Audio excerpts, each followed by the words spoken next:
নমস্কার সম্মানীয় দর্শকবৃন্দ, এই মুহূর্তের সবচেয়ে বড় খবর 50,000 শূন্যপদের চাকরির প্রতিশ্রুতি।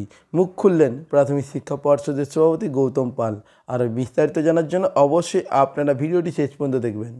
প্রাথমিক শিক্ষক নিয়োগ অবিলম্বে ইন্টারভিউ প্রক্রিয়া শুরু করার দাবিতে কলকাতা রাজপথে নামলেন প্রাথমিক শিক্ষক হতে ইচ্ছুক চাকরি প্রার্থীরা। ইন্টারভিউ বিজ্ঞপ্তি প্রকাশ করে দুটো ইন্টারভিউ প্রক্রিয়া শুরু করার দাবিতে সোমবার শিয়ালদহ থেকে শ্যামবাজার পর্যন্ত মিছিল করলেন 2022 সালে টেট পাস চাকরি প্রার্থীরা। তাদের দাবি অবিলম্বে ইন্টারভিউ প্রক্রিয়া শুরু করুক প্রাথমিক শিক্ষা পর্ষদ। এছাড়া আপনাদেরকে জানিয়ে রাখছি, মিছিলের শুরুতে কয়েকজন চাকরি প্রার্থী মস্তক মন্তন করান। প্রসেনজিৎ রায় নামে এক চাকরি প্রার্থী বললেন, আমাদের নিয়োগে কোনো আইনি জটিলতা নেই, তবু ইন্টারভিউ প্রক্রিয়া শুরু হচ্ছে না।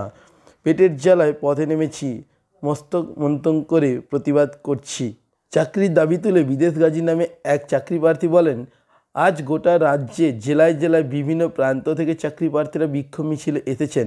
প্রাথমিক শিক্ষা পর্ষদের সভাপতি গৌতম পাল আমাদের প্রতিশ্রুতি দিয়ে জানিয়েছিলেন 2014-2017 টেট প্যানেল প্রকাশ হওয়ার 48 ঘন্টার মধ্যে 50,000 শূন্য পদে ইন্টারভিউ বিজ্ঞপ্তি প্রকাশ করা হবে। কিন্তু এই প্যানেলের প্রকাশ হওয়ার পরেও নিয়োগ হয়ে গেল, এখনও ইন্টারভিউর জন্য কোনো বিজ্ঞপ্তি প্রকাশিত করতে পারল না প্রাথমিক শিক্ষা পর্ষদের সভাপতি গৌতম পাল।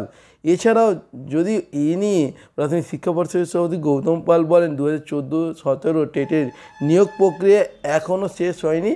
আমি প্যানেল প্রকাশ নয়, নিয়োগ প্রক্রিয়া শেষ হওয়ার পরে 2022 সালে টেট পাস যারা করেছিলেন তাদের বিজ্ঞপ্তি প্রকাশ করা হবে ইন্টারভিউর জন্য।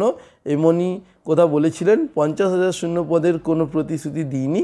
সরকার যে শূন্য পদ পাঠাবে সেই অনুযায়ী বিজ্ঞপ্তি প্রকাশ করা হবে, যা হওয়ার আইনি মেনেই হবে। অর্থাৎ হাইকোর্ট যা রায় দেবে সেই নির্দেশ মেনেই 2022-এ যারা টেট পাস করে বসে রয়েছেন তাদের ইন্টারভিউর জন্য নোটিশ পাবলিশ করবে বা বিজ্ঞপ্তি প্রকাশিত হবে। সেই বিজ্ঞপ্তি আপনারা পর্ষদের অফিসিয়াল ওয়েবসাইট থেকে পেয়ে যাবেন। তো বন্ধুরা, এই ছিল আজকে ভিডিওর লেটেস্ট আপডেট। ভিডিওটি ভালো লাগলে লাইক করে দেবেন এবং আপনার বন্ধুবান্ধবকে ভিডিওটি বেশি বেশি করে শেয়ার করে দেবেন।